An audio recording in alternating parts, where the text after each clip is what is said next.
The Navy is building a hypersonic ship-killing missile, called HALO.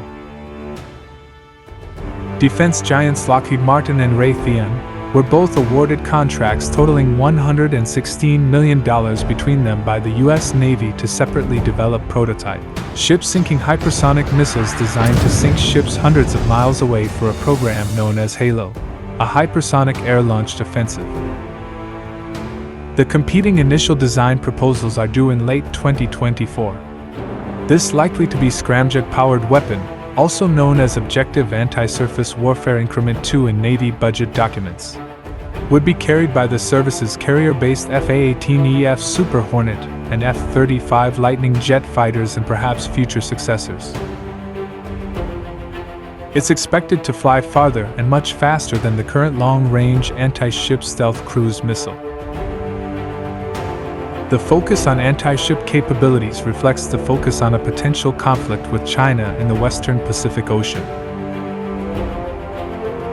Notably, simulations of a battle over Taiwan suggest it would be decided in large part by the effectiveness of long-range anti-ship missiles. The Navy's need for speed.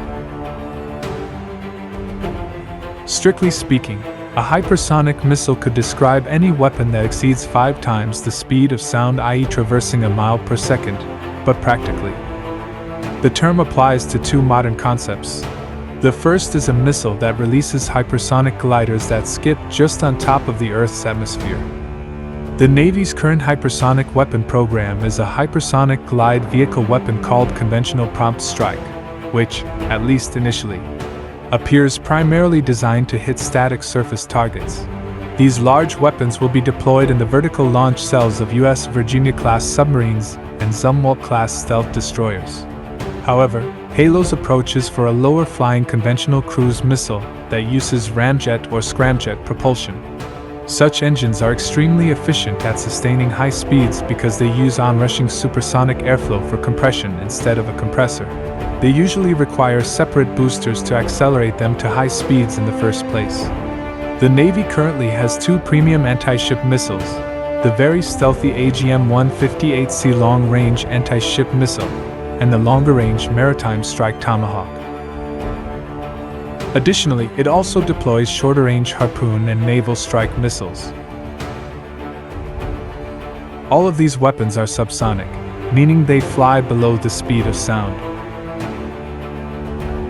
There are other, less specialized guided weapons with some application against moving naval targets like the high-speed anti-radar missiles, Standard Missile-6 air defense missiles, and the Joint Standoff Weapon Glide Bomb. These last 2 weapons are supersonic, but not hypersonic. Thus, the U.S. Navy has anti-ship missiles and will soon have hypersonic missiles, but not yet a weapon with both capabilities. Meanwhile, Russia has frequently boasted about its scramjet-powered 3M-22 Zircon anti-ship cruise missile, and China has flaunted its higher-arching DF-21D and DF-26B ballistic missiles, and a ship-based version of the former called the YJ-21. The Long-Range Anti-Ship Missile, or LRASM for short, is technically Increment 1 of the Offensive Anti-Surface Warfare Program. Should be difficult to detect at a distance thanks to its stealth geometry and self-defense systems.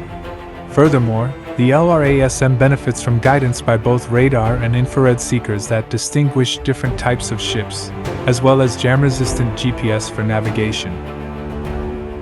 However, due to its subsonic speed, it might be vulnerable to detection by optical infrared sensors at close range and destruction by close defenses shortly before impact.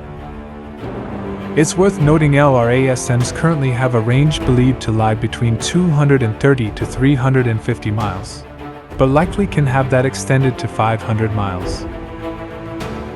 As has already been done with the AGM-158B Joint Air-to-Surface Standoff missile upon which it's based. It's currently deployed on Navy Super Hornets and soon the P-8 Poseidon patrol planes, as well as Air Force B-1Bs and even from a palletized launcher designed for release from C-130 and C-17 cargo planes.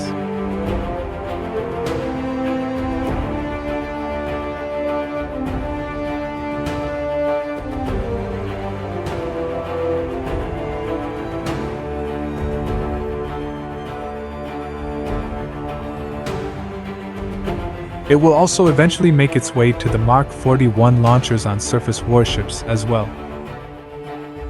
In contrast to LRASMs, the Navy wants Halo to be designed for extreme speed.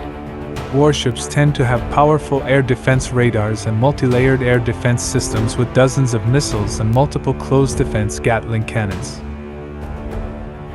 Having extremely fast missiles improves odds of piercing those defenses, and also collapses time to target, potentially knocking enemy forces out before they can release all of their offensive weapons.